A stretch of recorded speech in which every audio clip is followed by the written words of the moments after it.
তো কিছু এমন ক্যারেক্টার যাদের ফার্স্টের দিকে সবাই দুর্বল ভেবেছিল, কিন্তু পরে ফোর্থ গেট নিনজা অয়েরে তারা তাদের আনস্টেবল পাওয়ার দেখিয়ে সবাইকে ভুল প্রমাণ করে দেয়।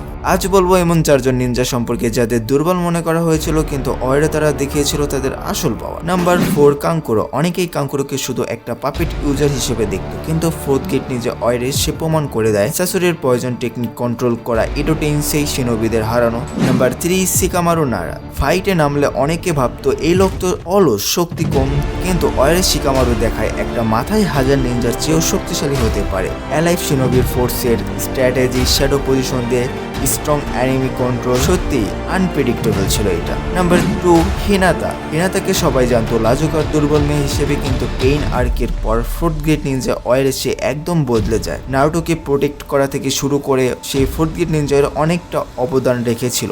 নাম্বার 1, মাইট গাই। অনেকে ভাবতো এই লোক তো শুধু টাইজুৎসু জানে, চক্র তো তার ভেতরে নেই, কিন্তু ফোর্থ গেট নিনজা অয়েরে মাইট গাই নিজের 8 গেট খুলে মাদারাকে প্রায় মেরে ফেলে। মাদারা নিজেই বলে,